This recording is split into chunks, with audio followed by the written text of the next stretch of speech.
ნადირობა სამოქალაქო აქტივისტებზე, პოლიცია ადამიანებს ქუჩაში აკავებს. პასუხი არჩილ თალაკვაძეს, რასაც ხადებენ ოპოზიციაში პარლამენტის თავმჯდომარის ულტიმატუმზე.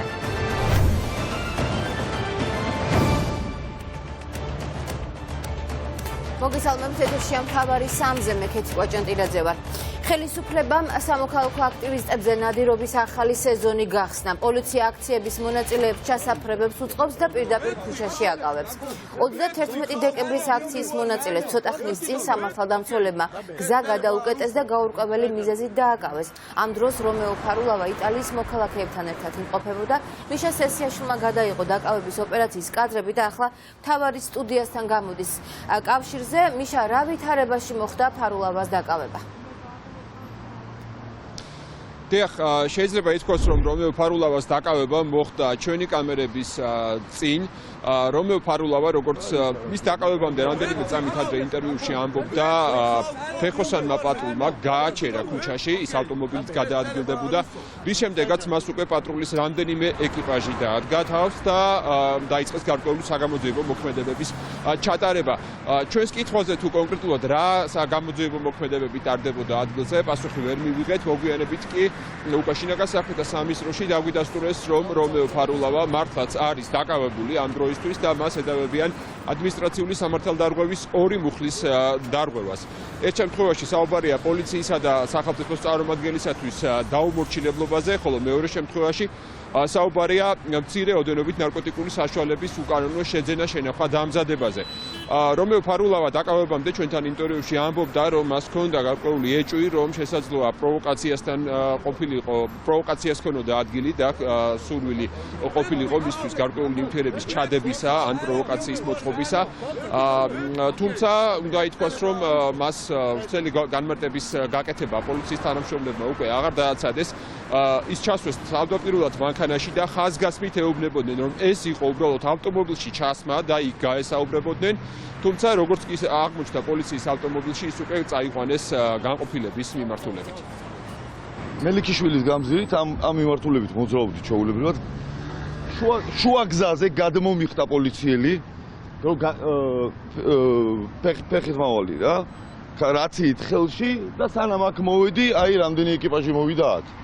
მეუბნებიან, რომ არაფერი არ დამირღვევია, მეუბნებიან, რომ უნდა შემამოწმონ ნარკოტესტზე 23-ში სასამართლომ, დღეს კიდევ ესეთი რაღაც ხდება. მე დარწმუნებული ვარ და ვიცი ეს რატო ხდება და რისთვის ხდება.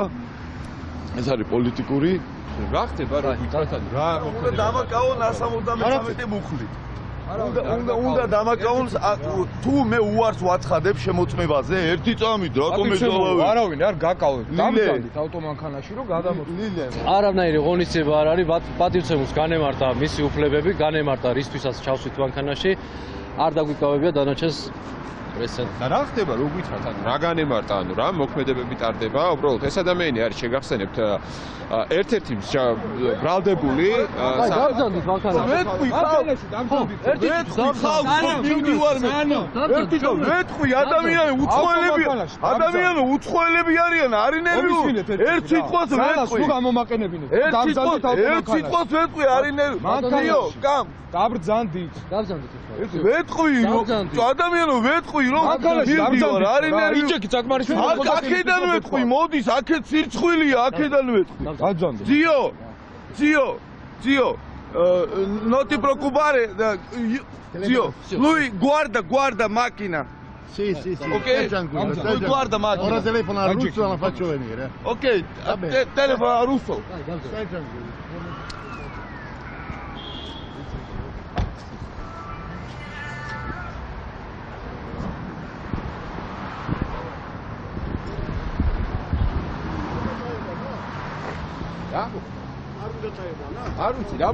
Cosa io ne penso? რა მოხდა ვერ გავიგე, პოლიციამ ადამიანს ხელი მოკიდა და წაიყვანა, დავიბენით, დავისტრესეთ. რა მოტივით დააკავეს და რატომ მოიქცნენ ასე, არც არავის არ განუმარტავს. Non l'ho capito perché, per quale motivo. დიახ, რომეო ფარულავა არის საკმაოდ აქტიური მონაწილე თითქმის ყველა საპროტესტო გამოსვლისა, რომელიც ბოლო თვეების განმავლობაში პარლამენტთან იმართებოდა, ისევე როგორც სამოქალაქო აქტივისტია მისი შვილი ნიკა ფარულავა. სწორედ ნიკა ფარულავა მივიდა შემთხვევის ადგილზე, მას შემდეგ რაც მისი მამა უკვე პოლიციის განყოფილებაში გადაიყვანეს და ის ხელს არ აწერდა ავტომობილის ჩაბარების ოქმს და გამოთქვამდა ვარაუდს, რომ სამართალდამცველებს ჰქონდათ მცდელობა გარკვეული ნივთიერება ჩაედოთ ავტომობილში, რომლითაც მანამდე რამდენიმე წუთით ადრე მისი მამა იტალიელ სტუმრებთან ერთად გადაადგილდებოდა. ერთი კითხვა, 2 წუთის წინ რეაგირების ოქმს ავსებდა ის ეკიპაჟი, აი იქ რო დგას. უცებ გაჩნდით თქვენ და იგივე პროცედურას, რომელიც უკვე დაწყებული ჰქონდა, ხელი არ მოვაწევთ, თქვენსაც არ მოვაწევთ. თქვენსაც არ მოვაწევთ. არა, თქვენსაც არ მოვაწევთ, ხელს რო იცოდეთ. ოქმს გაეცანი. კი, გავეცანი რა დასაუშვებდა. რომ მე ამოვიღე გასაღები, ამოვიღე საფულე რაღაც გარკვეული ნივთები და წაიყვანეს მანქანა. მაგრამ ეს გასაღები საფულე მანქანის საყვანას არ ვეთანხმები და არა, უკაცრავად ის ეკიპაჟი რატო ავსებდა? ის ეკიპაჟი ოქმს რატო ავსებდა? დიახ, ქუჩა ნადირობა არ არის ერთადერთი გზა და ფორმა, რომელიც ხელისუფლებამ სამოქალაქო აქტივიზმის წინააღმდეგ აირჩია. როგორც ჩანს, გაცილებით უფრო დიდი მასშტაბებით და ეფექტურად იყენებს ის ადმინისტრაციულ დევნას და ჯარიმებს და სწორედ აი ამ ფორმით ცდილობს ჩაახშოს სამოქალაქო პროტესტის მუხტი და ჩაახშოს სამოქალაქო აქტივიზმი საზოგადოებაში. მონაცემების საერთაშორისო გამჭვირვალობა საქართველოში გაანალიზეს და დაასკვეს, რომ ხელისუფლება დიახ, სწორედ ამ მეთოდებით ებრძვის სამოქალაქო აქტივიზმს და ცდილობს არანორმალურად დიდი ჯარიმებით გაანეიტრალოს ის ახალგაზრდები, რომლებიც ბოლო თვეების განმავლობაში აპროტესტებდნენ ხელისუფლების პოლიტიკურ შეცდომებს, პოლიტიკურ ქმედებებს და ითხოვდნენ პროპორციულ არჩევნებს მათ შორის. უნდა ითქვას, რომ ახალგაზრდებისთვის 2-3000 ლარის გადახდა არის წარმოუდგენლად დიდ შემოსავლებთან დაკავშირებული და სირთულეებთან დაკავშირებული და გამომდინარე იქიდანაც რომ ასეთი შემთხვევები მხოლოდ 18 ნოემბრის შემდეგ უკვე 100-მდე დაგროვდა, როდესაც ადამიანებს ადმინისტრაციული სამართალდარღვევის მუხლით წაუყენეს ჯარიმა.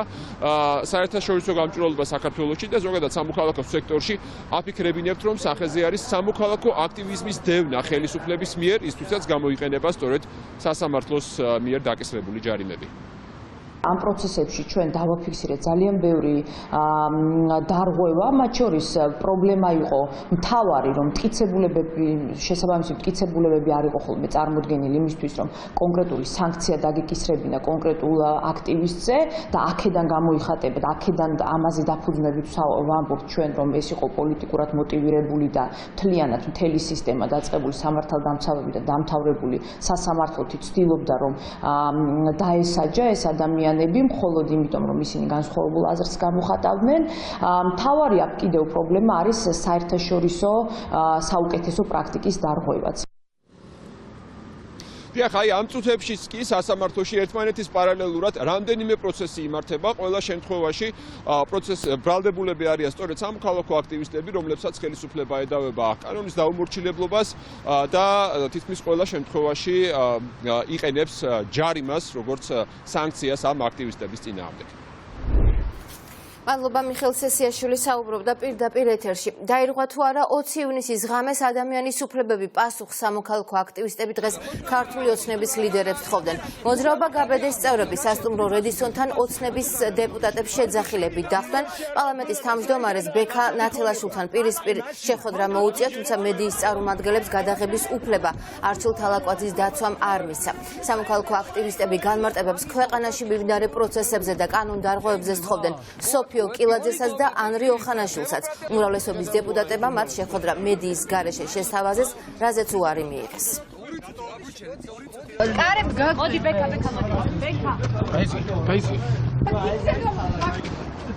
ქართველებს გვატყუებ, ეხა უკვე ელჩევის მოტყუებას დაიწყეს, სირცხვილი თქვენ. დემოკრატია აყვავთ. გაჩერდ, გვიპასუხე, რატო გარბიხარ? რატომ მიშლებ? რას გარბიხარ? შენ რა გვარიხარ? კითხვაზე გვიპასუხე. ნათელაშვილი. ვისი შვილი? შალვა. შენ ჯერ გაბედე მამაშენს კითხე.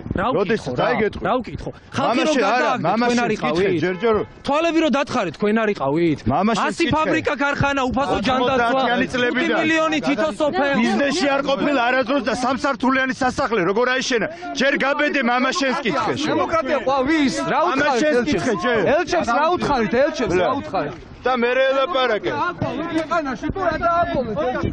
მამა შენს კიდე გაუბედე. პოლიციის თანდაწყე მოდი ახლოს. გაბამოდე და კითხე. ბიზნესში არ ყოფილა და საიდანაა გასათი ქონება. აი მაშინ დაგიჯერებს ყველა. რატო გამოდიხარ? რატო? მოდი ერთი დაგვალაპარაკე. აი მასე გაიქეცი. აი მასე მოგიწევს. 10 თვის მერე პოლიტიკურ სანაგვეზე იქნები. მამა შენს კითხე გაბედე და ეს კითხვები დაუსვი და მე მოდი საზოგადოებაში.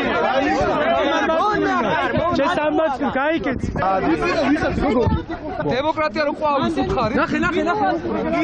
ასაკეთე. დაგვალაპარაკე.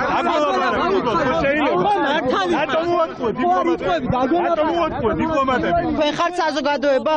თქვენ საუბრობთ საზოგადოების სახელით? კარგი, გასაგები. საზოგადოება. მე წარმოვადგენ იმ ახალგაზრდებს, რომელსაც თვალები დათხარეს და პარკში რომლებსაც დაძდევდნენ.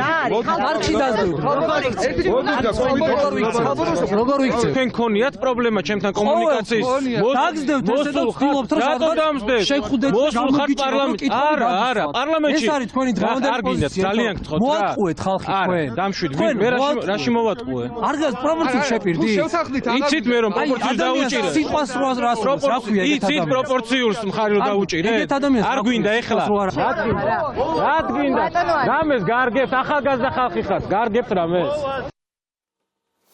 ანდრიო ხანაშვილმა დღეს რობაქიძის ბრალდებებს ზღაპრები უწოდა. უმრავლესობის წევრი ამბობს, რომ რობაქიძე მას მიუგზავნეს და ის რასაც ყვება მოგონილია. ხანაშვილი არ გამორიცხავს, რომ რობაქიძემ თვით დაზიანებები თავად მიიყენოს და თავდასხმის ინსცენირებაც მოახდინოს. ვასილ დაბრუნდაშვილი გვერდება ამ თემის პირდაპირ ეთერში გისმენთ ვასილ. საპარლამენტო უმრავლესობის ერთ-ერთი წარმომადგენელი ანდრიო ხანაშვილი არ გამორიცხავს, რომ ვახტანგ რობაქიძემ თვითდაზიანება თავად მიიყენა და სამომავლოდ ასევე ანდრიო ხანაშვილი არ გამორიცხავს, რომ რობაქიძემ მოასწყოს თავდასხმის ინსცენირება. ასევე ანდრიო ხანაშვილი ამბობს იმასაც, რომ შესაძლოა გარკვეული კითხვის ნიშნები არსებობდეს იმ ინციდენტთან დაკავშირებით, რომელიც მოხდა ბაკურიანში. ასევე ამბობს იმასაც, რომ ინციდენტის დროს ის მიუგზავნეს კონკრეტულმა ადამიანებმა, თუმცა ანდრიო ხანაშვილი არა კონკრეტებს ვის მიერ იქნა მიგზავნილი ვახტანგ რობაქიძე. ასევე დღეს რობაქიძის საკითხს გამოეხმაურა საკანონმდებლო ორგანოს ხელმძღვანელი არჩილ თალაკვაძე. აცხადებს, რომ მისთვის წარმოუდგენელია, რომ რობაქიძისთვის ვინმეს მიეყენებინა ფიზიკური დაზიანებები წინასწარი დაკავების იზოლატორში. ინსპექტორის სამსახურმა დაიწყო გამოძიება ბატონო ანდრეი და ანუ ესეთ ყუილზე დაიწყო სახელმწიფო ინსპექტორის სამსახური. არ მაქვს ინფორმაცია, მივცეთ საშუალება გამოძიება წარიმართოს. ამ ადამიანმა იკადრა ძალიან ბევრი რამ, მე მის ოჯახს, მის შვილებს ცემ პატივს არ მინდა დამატებით შეფასებებში შესვლა. თუმცა ის რასაც კიდევ ახლა განაგზობს და რასაც კადრულობს კიდევ ერთხელ ამ ქრონოლოგიით არ გამოვრიცხავ, თვითდაზიანებები მიიყენოს ან მოაწყოს თავდასხმის ინსცენირება, ვინაიდან არც იმას არ გამოვრიცხავ, რომ ეს ადამიანი მოქმედებდა შეკვეთით, ორგანიზებულად და შესაძლოა ეს იყოს ერთიანი სცენარი მთლიანობაში. მიუღებელია პოლიტიკური დაპირისპირების თუ განსხვავებების ნიადაგზე ვინმეს ოჯახის წევრებზე, შვილებზე და მეუღლეზე შეურაცხყოფა, ეს არის სამარცხვინო ფაქტი და იურიდიული კომიტეტის თავმჯდომარეს სწორად მოიქცა, როდესაც იმოქმედა კანონით გათვალისწინებული წესით. რაც შეეხება ამ კონტრბრალდებებს, დაუჯერებელია და თქვენ რამდენად გჯერათ, რომ ასეთი მაღალი ინტერესის საქმეზე ვინმე დაარღვევდა პატიმრობაში მყოფი ადამიანის უფლებებს. წინასწარი დაკავების იზოლატორში მიყენებულ დაზიანებებთან დაკავშირებით შესაბამისი განცხადებით ვახტანგ რობაქიძემ უკვე მიმართა სახელმწიფო ინსპექტორის სამსახურს. ჩვენ დღეს მოგვეცა შესაძლებლობა სახელმწიფო ინსპექტორის სამსახურის ხელმძღვანელთან კომუნიკაციის, ლონდა თოლორაია ადასტურებს, რომ შესაბამისი განცხადება უკვე შესული არის მათ უწყებაში და დაწყებულია გამოძიება 333 მუხლის მესამე ნაწილით. ვადასტურებ, რომ განცხადება შემოსულია, ვადასტურებ იმასაც, რომ გამოძიება დაწყებულია 333 მუხლის მესამე ნაწილის ბ-ქვე პუნქტით. მისი გამოკითხვის შემდგომ უფრო ინტენსიურად დაიგეგმება საგამოძიებო და საპროცესო მოქმედებები, რაც საჭირო იქნება მის მიერ მოწოდებული ინფორმაციიდან გამომდინარე. ამ ეტაპზე ვინაიდან ჯერ იგი ჩვენ სამსახურში გამოკითხვაზე არ ყოფილა, მეტ დამატებით ინფორმაციას მე ვერ მოგაწოდებთ. ვახტანგ რობაქიძემ იზოლატორი დატოვა მას შემდეგ, რაც მან გადაიხადა 7,000 ლარიანი გირაო. იზოლატორის დატოვების შემდეგ კი მან საკმაოდ სკანდალური განცხადება გააკეთა. მან განაცხადა, რომ წინასწარი დაკავების იზოლატორში სავარაუდოდ ერთ-ერთმა სამართალდამცველმა ფიზიკური დაზიანება მიაყენა. ასილ დაბრუნდაშვილი საუბრობდა პირდაპირ ეთერში. ანდრიო ხანაშვილის შეურაცხყოფაში ბრალდებული ვახტანგ რობაქიძე კი პოლიციას ძალადობაში ადანაშაულებს. ქართული ოცნების ყოფილი და ახლა უკვე ლელოს წევრი ამტკიცებს, რომ მასზე დაკავების შემდეგ წინასწარი დაკავების იზოლატორში სამართალდამცველებმა იძალადეს. რობაქიძემ და მისმა ადვოკატმა, როგორც ნახეთ, უკვე მიმართეს სახელმწიფო ინსპექტორის სამსახურს გამოძიების დაწყების მოთხოვნით. რობაქიძის თქმით, მისი დაკავების ბრძანება ოცნების დეპუტატმა ოხანაშვილმა პირადად გასცა, რაც პირად საუბრებში მოგვიანებით პროკურორმაც დაუდასტურა და უთხრა, რომ საქმე ოხანიშვილის შეკერილია. პოლიციელებმა უკვე დაიწყეს ჩემს მიმართ ძალადობა, დამადეს ხელმორკილები, გადამიყვანეს განყოფილებაში, დატოვეს ქუჩაში ატირებული ბავშვები და აქედან მივიყვანეს შემდეგ პოლიციაში. პოლიციაში მივიყვანის დროს, შემივიყვანეს ერთ-ერთ ოთახში, სადაც შემოდიოდა უამრავი ადამიანი. ჩემს მიმართ, ალკოტესტში, ტესტის აპარატში ჩაბერვის დროს, თუმცა ჩემს სიფხიზლის იმთვრალეს ამოწმებდნენ, მაგ დროს, განახორციელა ჩემს მიმართ აქ მუცლის არეში ხელის დარტყმა. სხვა ფიზიკურად ვერ იქნებოდა, იმიტომ რომ იქ სამოქალაქო პირი ალბათ ვერ შემოვიდა და მე ხამ იმ ადამიანის არც სახელი ვიცი, არც გვარი ვიცი. გამოძიებელმა მითხრა, რომ რა ვქნაო, რასაც მოვალებენ, იმას ვაკეთებო და ძალიან მეწოდებიო, ძალიან მძიმე მდგომარეობაში ხარო.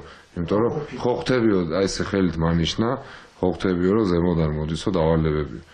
შემდეგ დაწესებულებაში მე როდესაც თქვენ როგორ ვარაუდობთ? ზემოდან ამ შემთხვევაში ანდრიო ხანაშვილი უნდა ყოფილიყო, და ზემოდან გულისხმება, რომ შეიძლება ანდრიო ხანაშვილმა შინაგან საქმეთა სამინისტროს დაავალა ეს ყველაფერი და იქიდან მოდიოდა. დაკავების მომენტიდან დაწყებული ბოლო წუთამდე ყველა ფუნდამენტური უფლება, რაც საერთაშორისო კონვენციით არის გათვალისწინებული და კონსტიტუციით აღიარებული ადამიანისა, დარღვეულია მის მიმართ დაწყებული დაცვის უფლების, სამედიცინო შემოწმების, მათ შორის ძალადობას ჰქონდა ადგილი პოლიციის განყოფილებაში, მას შემდეგ რაც გადაიყვანეს და აღნიშნულზე სახელმწიფო ინსპექტორს დაწყებული აქვს გამოძიება. ანდრიო ხანაშვილი ძირითადად აქცენტს აკეთებს, რომ შეურაცხყოფა მიაყენეს და ბიძინა ივანიშვილსაც აგინებდაო ესეთი აქვს ჩვენებაში და ალბათ ძირითადი, ასე რომ ვთქვათ, мотивация ის რომ რაც შეიძლება დამძიმებულიყო და არ არსებული გარემოების დამატებოდა ამ ყველაფერს, ალბათ უფრო ეს კუთხე იყო და ეს მოტივი შურიზიებისთვის. მეუღლის ჩვენება სხვათა შორის გარკვეულწილად არ შეიცავს იმ სიმძაფრებს, რასაც ცდილობს ანდრიო ხანაშვილმა გამოხატოს თავის ჩვენებაში და რაც ყველაზე მთავარია, ამ კაფის თანამშრომლები, ობიექტური მოწმების საერთოდ უარყოფენ, არსად არ ამბობენ მუქარის მსგავს არაფერს. სამოქალაქო აქტივისტები ამ წუთებში შინაგან საქმეთა სამინისტროსთან იკრიბებიან მოძრაობა შეცვალეს წევრები მთავარი არხის დამფუძნებლის გიორგი რურუასთვის იარაღის ჩადებას აპროტესტებენ და გომელაურის უწყებისგან განმარტებებს ითხოვენ. სამოქალაქო აქტივისტები ამბობენ, რომ რურუა პოლიტიკური პატიმარია. ნათია ტრაპაიძე შემოგვიერთდება პირდაპირ ეთერში და გვეტყვის, რა ხდება შინაგან საქმეთა სამინისტროსთან. თქვენ ალბათ ახლა კადრშიც ხედავთ, რომ მოძრაობა შეცვალეს რამდენიმე აქტივისტი ამ დროისთვის შინაგან საქმეთა სამინისტროს ადმინისტრაციულ შენობასთან იმყოფება, მათ აქვთ მოტანილი ტრანსპარანტები, რომელზეც ძირითადად არის გამოხატული მხარდაჭერა გიორგი რურუას მიმართ, არის ტრანსპარანტი გიორგი რურუა პოლიტპატიმარია და ასევე ერთ-ერთ ტრანსპარანტზე არის იმ პოლიციელების ფოტოები, რომლებიც მონაწილეობენ და არიან გიორგი რურუას საქმეში. მთავარი გზავნილი ამ აქციის არის ის, რომ ამ ახალგაზრდების შეფასებით გიორგი რურუა პოლიტპატიმარია და ის არა მხოლოდ საქართველოშია ეს აღიარებული, არამედ უცხოეთშიც და ასევე მათთვის მიუღებელია პატიმრობა გიორგი რურუასი იმ პირობებში, როდესაც საქმეში არ არსებობს არც ერთი მტკიცებულება, რომლითაც დადასტურდება, რომ იარაღი, რომელიც საქმეში უბრალოდ ფიგურებს, ნამდვილად ეკუთვნოდა გიორგი რურუას. ჩვენ შეგვიძლია გავესაუბროთ უშუალოდ აქციის ორგანიზატორებსაც. დიმიტრი, რა არის მთავარი გზავნილი, რაც გინდათ რომ დაუტოვოთ შინაგან საქმეთა სამინისტროს ამ აქციით? არა მარტო საქართველოში, არამედ საერთაშორისო თანამეგობრობის ჩვენი პარტნიორები უკვე აღიარებენ იმას, რომ საქართველოში არიან პოლიტპატიმრები და ერთ-ერთი პოლიტპატიმარი არის გიორგი რურუა, რომელიც მხოლოდ იმის გამოზის ციხეში, რომ ის არის მთავარი არხის წილის მფლობელი და ის აქტიურად იყო ჩართული საპროტესტო აქციების გვერდში დგომით. ამიტომ ბიძინა ივანიშვილმა გადაწყვიტა, რომ ის ჩამოეშორებინა და ჩაუდო იარაღი. ჩაუდო იარაღს ვამბობთ იმის გამო, რომ ექსპერტებმა ვერ აღმოაჩინეს მის ტანსაცმელზე რკინის მეტალის კვალი, რაც ნიშნავს იმას, რომ მას არავითარი იარაღი არ ქონია. შესაბამისად, ხომ, აგრძელებს ბიძინა ივანიშვილი რეპრესიებს და გიორგი რურუა არის ერთ-ერთი პოლიტპატიმარი იმ მრავალთაგან, რომელიც დღეს საპრობილებში ზის. ჩვენ შეგვიძლია გავიხსენოთ 20-21 ივნისის მოვლენების დროს დაკავებული ადამიანები, რომლებიც იცავდნენ ჩვენი ქვეყნის სუვერენიტეტს და ჩვენი ქვეყნის ღირსებას და ეს არაპატია ბიძინა ივანიშვილმა. ამიტომ ჩვენ მათ შორის ქართველებს, მათ შორის ჩვენს თანამეგობრებს ვეუბნებით, რომ დიახ, ჩვენც ვიძახით, რომ საქართველოში არსებობენ პოლიტპატიმრები. დიდი მადლობა. ანა, რომ მითხრათ, თქვენ რა გაძლევთ იმის თქმის საფუძველს, რომ გიორგი რურუა არის პოლიტიკურად დევნილი პოლიტპატიმარი და იარაღი იყო ჩადებული? ექსპერტიზა, რასაკვირველია ექსპერტიზის დასკვნა, რასაკვირველია მიმდინარე პროცესები, გამომდინარე იქიდან, რომ ჩვენ პრაქტიკულად ფორმალურად გვაქვს კონსტიტუცია თუ ნებისმიერი სხვა კანონმდებლობა და კოდექსი. ეს არის ერთი ადამიანის ხუშტურებზე აგებული პოლიტიკა, რომელსაც არც სასამართლო სჭირდება, მე ვფიქრობ და არც კანონმდებლობა, რასაც ამბობს ის ეხება ყველაფერი. შესაბამისად, ეს ყველაფერი უნდა დამთავრდეს და გადავიდეთ ნორმალურ ფუნქციონირებაზე. დიდი მადლობა. ასევე როგორც უკვე გითხარით, აქ არიან აქტივისტები, რომლებიც შეიძლება ითქვას, რომ დღეს გადაურჩნენ ქუჩა-ქუჩა ნადირობა სამოქალაქო აქტივისტებზე. ნიკა ფარულავა, რომლის მამაც ამ დროისთვის არის დაკავებული. ნიკა, შენთვის რა არის დღეს აქ ამ აქციის მთავარი მიზანი? ჩემთვის ამ აქციის მთავარი მიზანი არის, რომ კიდევ ერთხელ საზოგადოებას ვაჩვენოთ, რომ აი ამ შენობაში ზიან არა პოლიციელები, რომლებიც ემსახურებიან საქართველოს, არამედ ზიან ადამიანები, რომლებიც ემსახურებიან ივანიშვილს. სწორედ ამიტომ მოვიტანეთ აი ამ ადამიანების სურათები, რომლებმაც გიორგი რურუას დაკავებაში მიიღეს, უკანონო დაკავებაში მიიღეს მონაწილეობა. გიორგი რურუა არის აფხაზეთის ომის ვეტერანი და მისი ერთადერთი დანაშაული ბრჭყალებში, რო ვთქვათ, არის ის, რომ იგი აქტიური მონაწილე იყო ანტისაოკუპაციო აქციების და გვერდში დაუდგა მთავარი არხის ფუნქციონირებას, ანუ იბრძოლა სიტყვის თავისუფლებისთვისაც და ჩვენ აქ მოვიტანეთ ბორკილები სიმბოლურად, რომელსაც კანცელარიაში დავტოვებთ, მხოლოდ და მხოლოდ ერთი ნიშნის გამო. ჩვენ მათ გვინდა აი აქ მჯდომ ადამიანებს და აი ამ პიროვნებებს უთხრათ ტელევიზიის საშუალებით აი ამ სიმბოლოთი, რომ მოვა დრო ძალიან მალე სამართლიანი სასამართლოს წინაშე ისინი აუცილებლად აი ამ кейსის გამო და სხვა მსგავსი кейსების გამო პასუხს აგებენ. დიდი მადლობა. ანუ აპირებთ, რომ დატოვოთ თეორიაში გვინდა შევიდეთ და მინისტრის სახელზე სურს აი ამ ადამიანის სურათები, სახელი და გვარებით, რომლებიც იდენტიფიცირებულები არიან და ბორკილები სიმბოლურად დაუტოვოთ და ვაგზნობინოთ მათ, რომ ისინი ყოველთვის არ იქნებიან თანამდებობაზე და ყოველთვის ვერ მიიღებენ მონაწილეობას არაკანონიერ ქმედებებში. დიდი მადლობა. ასეთია განცხადებები იმ აქტივისტების, რომლებიც ამ დროისთვის იმყოფებიან შინაგან საქმეთა სამინისტროსთან და როგორც უკვე მოისმინეთ, ახალგაზრდები აპირებენ, რომ ხელბორკილი, ეს არის სათამაშო პლასმასის ხელბორკილი, რომელიც მოტანილი აქვს შინაგან საქმეთა სამინისტროსთან, კანცელარიაში დატოვონ მინისტრის სახელზე იმ პოლიციელების ფოტოებთან ერთად, რომლებიც მონაწილეობენ გიორგი რურუას საქმეში. სამწუხაროდ ჩვენ მისაღებში, სადაც შინაგან საქმეთა კანცელარია ნათია ტრაპაიძე საუბრობდა პირდაპირ ეთერში შინაგან საქმეთა სამინისტროდან, სადაც სამოქალაქო აქტივისტები, როგორც ხედავთ, სამინისტროში ცდილობენ ხელბორკილების დატოვებას. დაუწესებს თუ არა ამერიკის მთავრობა საქართველოს ხელისუფლებას სანქციებს ამერიკელი კონგრესმენების უმწვავესი გზავნილების შემდეგ. ოპოზიცია ელოდება, რომ შეერთებული შტატები უფრო რადიკალურ მეთოდებზე გადავა და ბიძინა ივანიშვილზე ზეწოლას დაიწყებს. ის, რომ 2020 წლის არჩევნების წინ დათბობაზე უნდა წავიდეს, პოლიტიკური დაპირება შეასრულოს და საარჩევნო კანონმდებლობა შეცვალოს, ეს დღეს საქართველოს ხელისუფლებას ამერიკის ელჩმა უთხრა. ნათია გოქსაძე შემოგვიერთდება ახლა ამ თემით პირდაპირ ეთერში. გისმენთ, ნათია. იმ შემთხვევაში თუ კი ხელისუფლება არ შეისმენს პარტნიორების მხრიდან მწვავე კრიტიკულ თუმცა წერილობითი ფორმით გამოთქმულ შენიშვნებს, მაშინ საქმე მივა სანქციებამდე. ეს სანქციები კი, როგორც პლახატნიუკის შემთხვევაში მოხდა, თავდაპირველად გადაადგილების აკრძალვით შეიძლება დაიწყოს, ამის შემდეგ კი ფინანსური ხასიათი მიიღოს. აცხადებენ ოპოზიციის წევრები და სრულიად უადგილოს უწოდებენ ქართული ოცნების რეაქციას კონგრესმენების შენიშვნებზე, მათ შორის მათ კონგრესმენი მალენი ერთ-ერთი კომპანიის ლობირებაში დაადანაშაულეს და ფაქტობრივად უთხრეს, რომ მისი ვიწრო ინტერესია ის, რომ მხარი დაუჭიროს კონგრესში ცალკეული ამერიკული კომპანიების ინტერესების დაცვას საქართველოში. როგორც ოპოზიციის წარმომადგენლები აცხადებენ, თავდაპირველად იწყება ხოლმე ამ ტიპის შენიშვნებით, განცხადებებით, მოგვიანებით კი ვაშინგტონის ზეწოლა, რომ გააგრძელოს დემოკრატიული რეფორმები ქვეყანაში, გაცილებით უფრო ხის ხასიათს მიიღებს და ეს თანდათან უფრო თვალნათელი გახდება 2020 წლის საპარლამენტო არჩევნების მოახლოებასთან ერთად.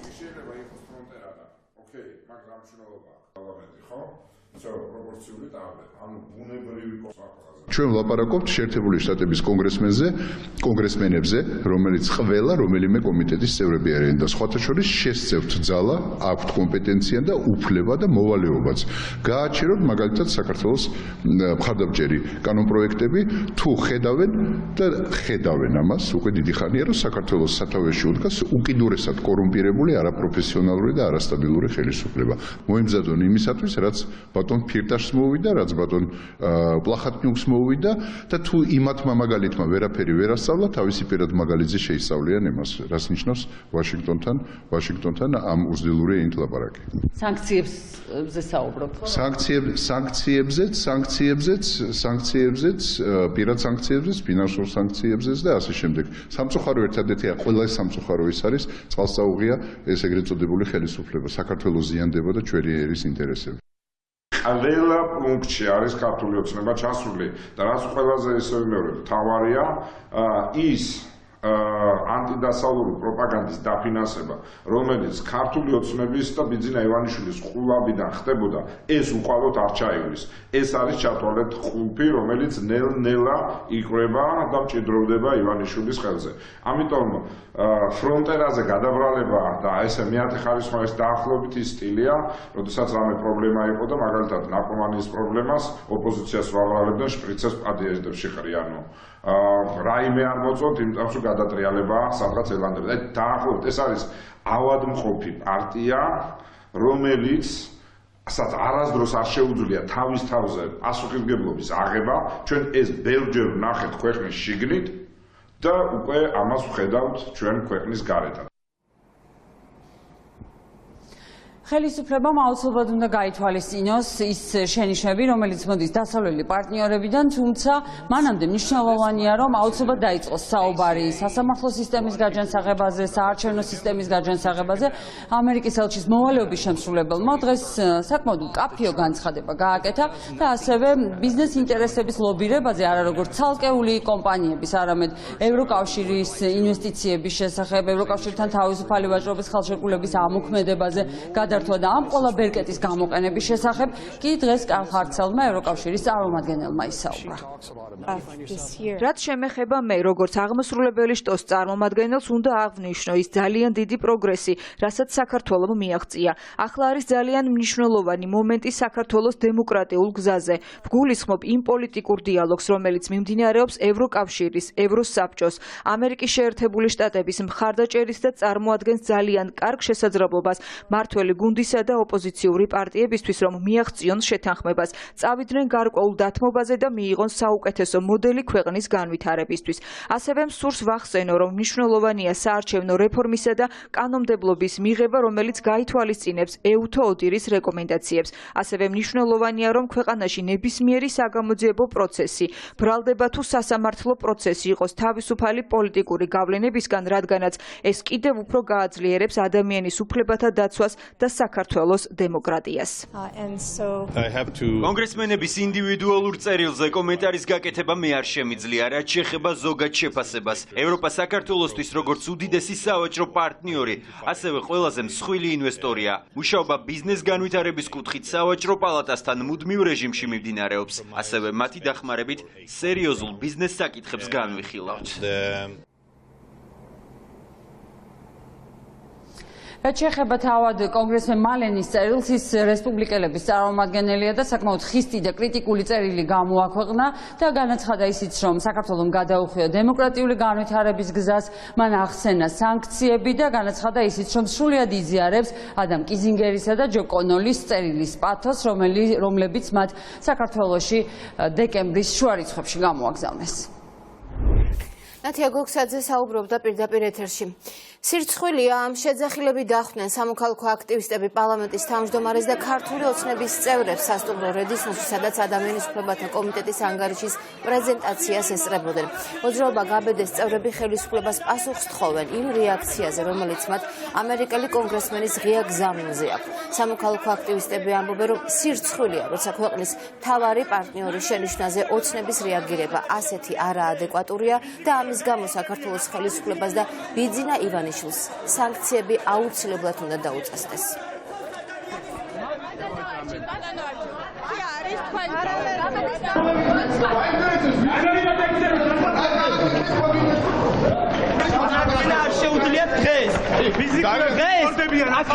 ეს კომიტეტი არაფერს არ აკეთებდა მაშინ, როდესაც ბავშვებს თვალებს თხრიდნენ, მაშინ, როდესაც აქციებს შლიდნენ, შესაბამისად მათ არაფრის წარდგენის უფლება არ გააჩნიათ. ივანიშვილს აუცილებლად უნდა დაუწესდეს სანქციები. გვითხოვთ სანქციებს ხელისუფლების მაღალჩინოსნების წინააღმდეგ.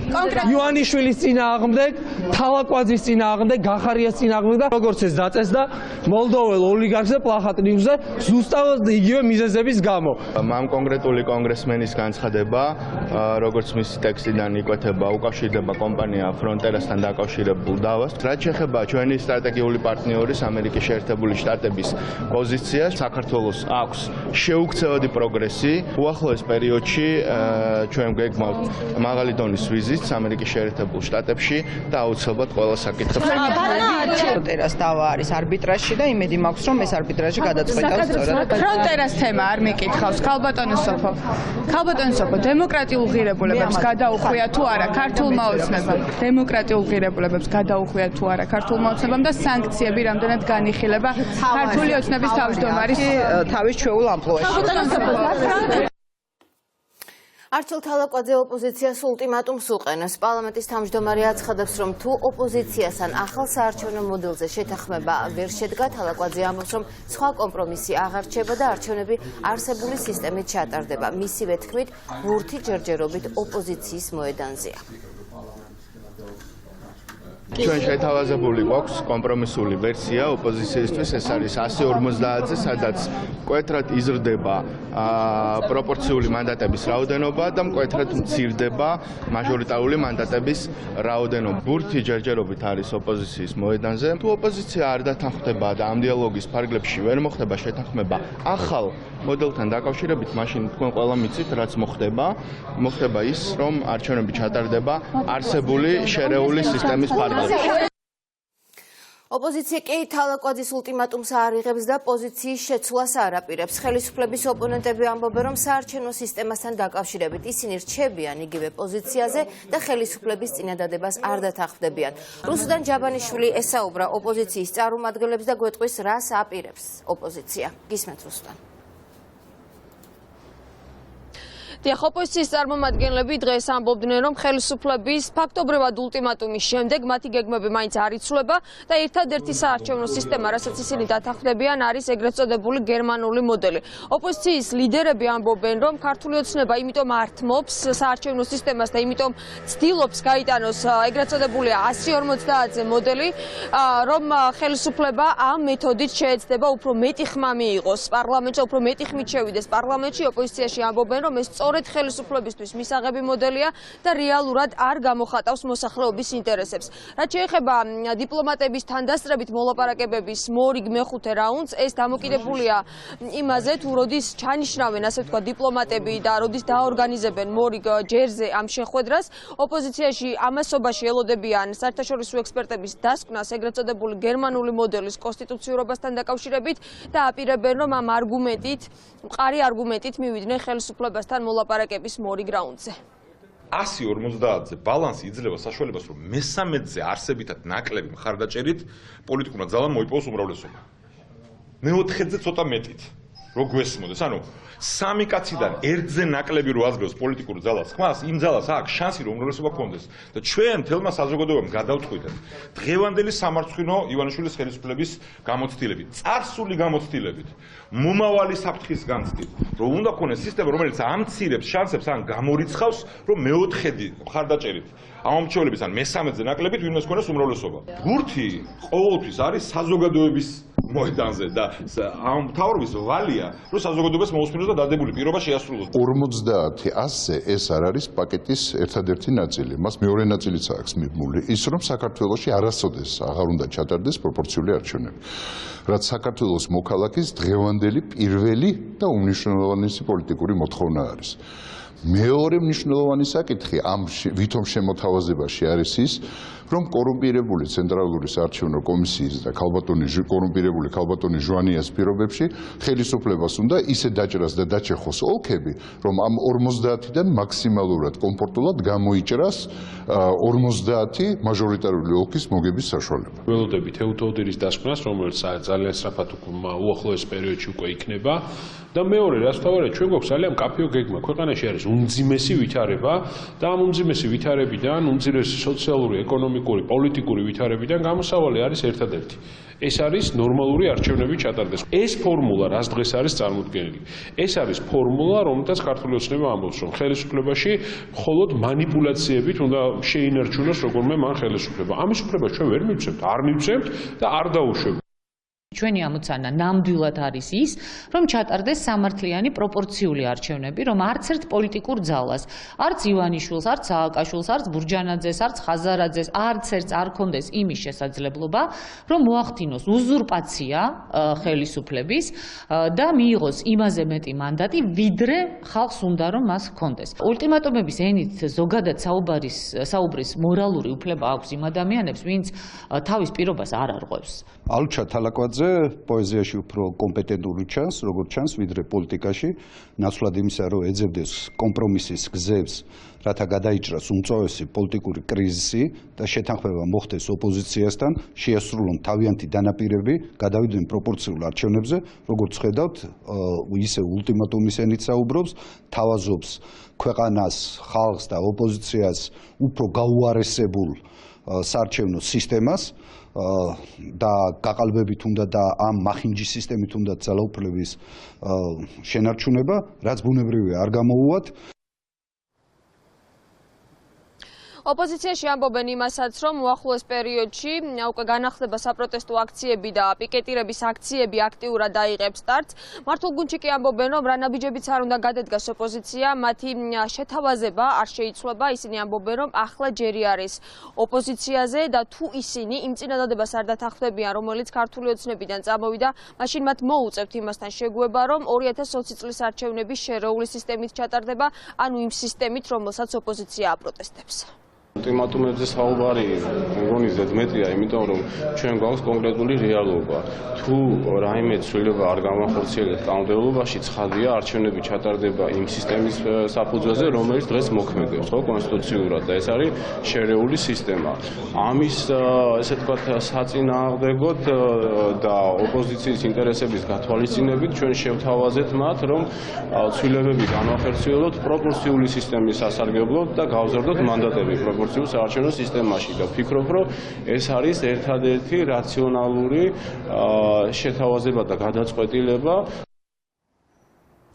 ხელისუფლება საარჩევნო სისტემას არ ცვლის და მიმართულებით პოზიციას ართმობს. ამის პარალელურად, როგორც ჩანს, ქართულ ოცნებაში უკვე აქტიურად დაიწყეს წინასაარჩევნო მზადება. ჩვენი ინფორმაციით ამ წუთებში ქართული ოცნების ცენტრალური ოფისში ბიძინა ივანიშვილი რეგიონული ორგანიზაციების წარმომადგენლებს ხვდება. რუსტან ჯაბანიშვილი საუბრობდა პირდაპირ ეთერში.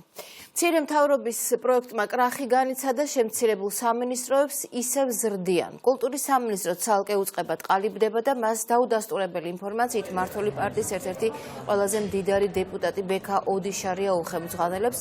უმრავლესობაში ამბობენ, რომ ამის შესახებ ინფორმაცია მათ არ აქვთ. ოდიშარია კარგი მინისტრი. კონსულტაციები ზოგადად ეგ ვიცოდით, რომ კონსულტაციები მიდიოდა სამისლის გაყოფას დაკავშირებით, მაგრამ კონკრეტულად ეს ინიციატივა ჯერ არ მოხდება და მოხდება და ამას განვიხილავთ და მივიღებთ. ისე ისტორია რო იყოფა კი. ოდიშარია კარგი მინისტრი იქნება. ეს არის პრემიერის გადასაწყვეტი. უშუალოდ ექსკლუზივი არის პრემიერის. ბექა ოდიშარია რომ ინიშნება მინისტრად იცით ამის შესახებ? როგორი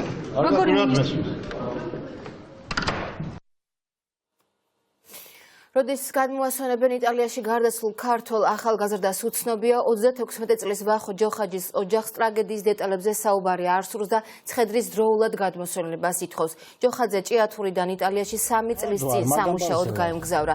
ის გორიცია სადეპორტოში გარდაიცვალა. ემიგრანტების ინფორმაციით ვახო ჯოხაძეს იტალიელი პოლიციელები გაუსწორდნენ ფიზიკურად. მათი ინფორმაციით ახალგაზრდა მამაკაცი 3 თვის განმავლობაში იმყოფებოდა სადეპორტოში და ითხოვდა მიეცათ უფლება თავად ეყიდა ბილეთი და დაბრუნებულიყო საქართველოში. მათი ინფორმაციით ახალგაზრდა მამაკაცს იტალიელი სამართალდამცველები სადისტურად ექცეოდნენ, მას არც ტელეფონით სარგებლობის საშუალება მისცეს და ის ცემით მოკლეს.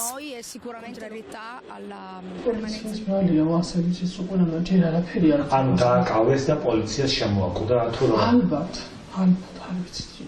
პოლიციას და რა ინციდენტი მოვიდა, რატომ დააკავეს? არაფერი არ ვიცი, ახლა მასე იმათ, იმიტომ რომ ისე გამწარებულა მაგის შეკითხვისა, მაგის გამოძიების ის არ ქონდა. რამდენი დღეა რაც გარდაიცვალა, რაც გაიგეთ? გუშინ გავიგეთ, დილით. ანუ ოჯახს საუბარი არანაირად. საუბარი ახორციელებია, საუბარია. გადმოსვლება როდის მოხდა? არ ვიცი, არ ვიცი, ხვალ დღეს მაშინ საგარეო საქმეთა სამინისტროში მივართა გავიგეთ ყველა. რას ამბობენ? არაფერი არ ვიცი. ბარკეთილში მიმდინარე პროტესტს კახა კალაძე პასუხობს. დედაქალაქის მერი ამბობს, რომ ანას ბაღში ახალი კორპუსი აუცილებლად აშენდება. მოსახლეობა და სამოქალაქო აქტივისტები კი უკვე 3 თვეა კორპუსის მშენებლობას აპროტესტებენ. ანას ბაღის მიმდებარე ტერიტორიაზე დღეს დილით დაპირისპირება ისევ მოხდა. დაპირისპირება დაცვის სამსახურსა და ადგილობრივ მცხოვრებლებს შორის ტერიტორიიდან კარავის გატანის შემდეგ დაიწყო, რის შემდეგაც 1 ადამიანი დაშავდა. აქტივისტების მტკიცებით მათი მშვიდობიანი აქციის მონაწილეები სამშენებლო კომპანიის დაცვის სამსახურის თანამშრომლებას ცემეს, საპატრულო პოლიციას კი რეაგირება არ მოუხდენია. ნაცემი მამაკაცი, რომელიც მიმდებარე კორპუსის მცხოვრებია, ამბობს, რომ კორპუსის აშენების შემდეგ ბარკეთილის დასახლებაში ხალხს აღარ დარჩება სკვერი და სივრცე ბავშვებისთვის. კომპანიის წარმომადგენლები ფიზიკურ დაპირისპირებას უარყოფენ და ამბობენ, რომ სამუშაოები პროტესტის მიუხედავად ისევ გაგრძელდება. ნუძა შენ პერიმეტრზე არ ხარ? არ ხარ შენ პერიმეტრზე. არ ხარ შენ პერიმეტრზე. გაჩერდი. ხელი გავიშვი. ხელს ნუ ურტყავ ბიჭ. ხელს ნუ ძალადო. ძალადო. სადი მყოფები. შენ პერიმეტრზე არ ხარ. თქვენ მოძალადეებო თქვენა. თქვენ მოძალადეებო თქვენა. რა გინდა კა? შენ რა გინდა? თქვენ არ ხართ აქ უფლება მოსული რო იყო. გუშინ კარავი დავდგეთ სახალხოდ. გვინდოდა რომ ხელმოწერები მოგვეგროვებინა და საკრებულოში პეტიციაზე გავგვეტანა. დღეს მოვიდნენ მოიყვანეს ეს კუნთმაგარი ბიჭები და აიღეს ეს კარავი და გადააგდეს იქეთ. ჩვენ მოსახლე რომ გაუძალიან და ამ დროს სცემეს მაგრა და დაასისხლიანეს. პოლიციამ არ უნდა დაგვიცვას მოსახლეობა? მაინც და მაინც ამ დაგვაჭამინეს ის რა ქვია მშენებლები და მოსახლეობა დაგვაპირისპირეს ერთმანეთს. ადამიანი არის ნაცემი, ეს არის სისხლის სამართლის დანაშაულის ადამიანი იმყოფება ახლა სამართყოფოში, მე უნდა გადავიდე, როგორ მდგომარეობაში არის, შესაბამისად მე მივმართავთ შენ საქმეთა სამინისტროს, რომ მოახდინოს ეფექტური გამოძიება, გისონის წარმომადგენლები არიან სისხლის სამართლის დანაშაუები და ყველანი უნდა იყვნენ პასუხისმგებლობაში მიცემულები. მე ვნახე პირდაპირ ეგ ზუსტად ეგ ასე ვთქვათ შეტაკება, როგორც ესენი აქციის მონაწილეები არქმევენ, ადამიანი მორბოდა საცხოვრებელი კორპუსიდან ბორდიურზე ფეხი აუწდა, წაიქცა ბორდიურზე და ეს აქედან ამისგან მიიღო დაზიანება. მეორე ადამიანმა თვითონ ქალბატონმა წამოკრა ფეხი, რაც საპატრულო პოლიციას განუცხადა, რომ მე წამოკარი ფეხი და დაცვასული აფშოში არა. რა თქმა უნდა, ესენი დაწყების დღიდან ცდილობენ იმას, რომ ჩვენ ვართ მოძალადეები. ჩემი მერობის პირობებში არც ერთ სკვერს, არც ერთ პარკს არ შეექმნება არანაირი პრობლემა, ეს არის თვითიდან გამოწვეული თემა. ეგ კონკრეტულ ადამიანებს არ ვიცი რა სურვილი აქვთ.